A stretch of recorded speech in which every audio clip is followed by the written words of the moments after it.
Don't worry, guys, the diversity's over. Just a straight white guy coming at you. I'm on your side. I'm just kidding, I'm actually transgender. Feel free to jump me in the men's room after this. Keep going for Osama, he's hilarious. At least I think he's a he. I don't know these days, you know. I just told the exact same joke as him. Thank you. You guys have been feeling good? I've been going to therapy. Anybody else? I was talking to my therapist recently about how I get really bad writing anxiety, and she told me that creativity cannot exist in a space being occupied by fear. And I was like, really? Because have you ever seen Home Alone? And then she paid me, so. I was talking to this guy, he's a plumber, and I told him that I go to therapy, and he said, that's weak. Oh, I'm sorry, what do? Take out all of your issues on someone's pipes? Just scream everything you're suppressing into someone's plumbing? You know, like get a call later, like, yeah, everything's working great, but whenever we turn on the sink, there's just an echo of someone screaming, I'm gay.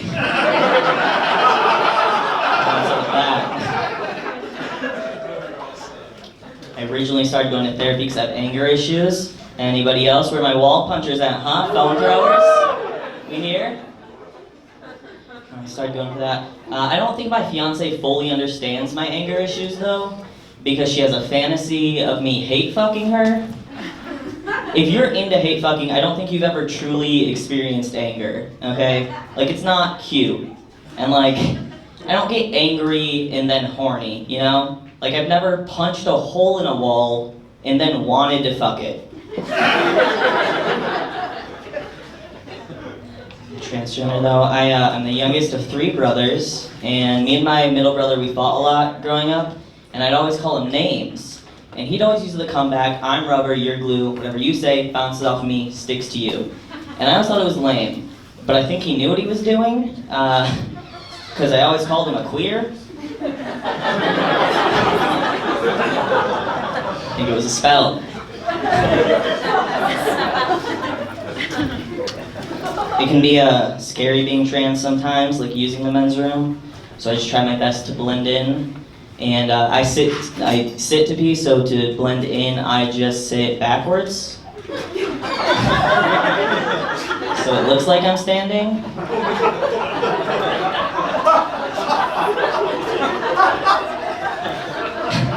I also get paranoid about my pee stream. Like, I think that someone's just gonna catch it out of the corner of their ear and figure it out, I guess. So what I've been doing now is I'll follow another guy in and I'll record his stream and I'll go home later and practice it. I'm a musician, and that way you guys can find all my stuff on Spotify. No, what I actually do now is I'll just hover a little more and piss all over everything. So real authentic. I know, sitting isn't my only option. They do make prosthetics for trans guys. Then for all like different things, like peeing, sex. They have one that's just balls, which I guess if you want to feel like John Bobbitt. Just the guy that got his dick cut off. And then they have some that are like multiple things combined, you know? So like you can use it for peeing, for having sex, for getting paid more than women.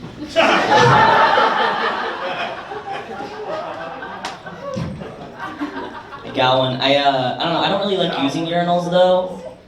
And like, I'm not scared of other guys seeing my dick because I paid $500 for it, so it looks more real than theirs.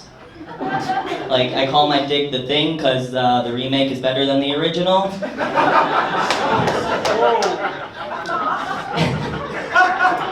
I don't know, I get nervous though to use the bathroom, the urinal. Like, I'm scared of seeing other guys' dicks because like, it might make me gay.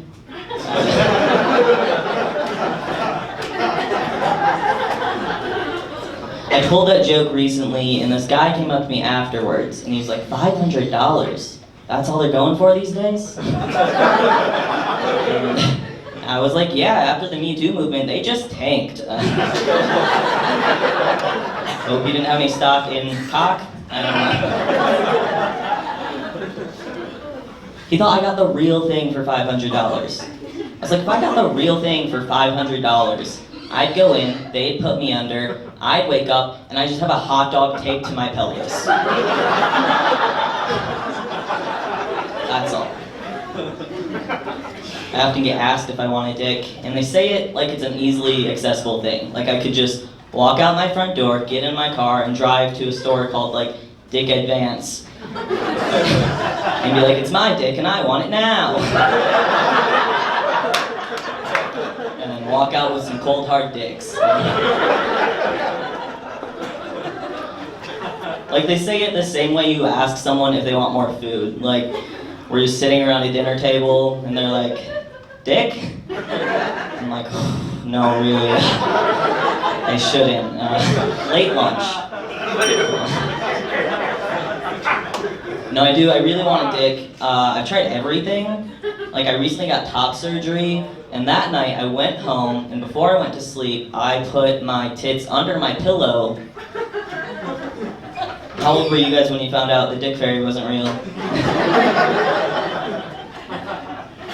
Got one last joke for you guys. I've been trying to be a better queer person lately, because I still call things gay a lot. But it's like, what else are you supposed to call it when the McDonald's ice cream machine is down? It's like, is it just bullshit? No, that doesn't suffice. It's gay. Like, every time I go there, I'm like, yeah, can I get one vanilla? No, it's down. Who hurt you? And they always phrase it the same way. They say it's down. And it's like, are you, like, is it being cleaned? Like, if that's the case, just say that. When you say it's down, it sounds like it's broken. There's no way it's broke every day. And if it is, you're McDonald's. Get a better machine. Like, or at least update your hours, you know what I mean? So I don't just drive there and then be disappointed, you know? Like 6 a.m. to 8 p.m., open. 8 p.m. to 2 a.m., gay. All I'm saying is that if you work at McDonald's, you just shouldn't be allowed to get married.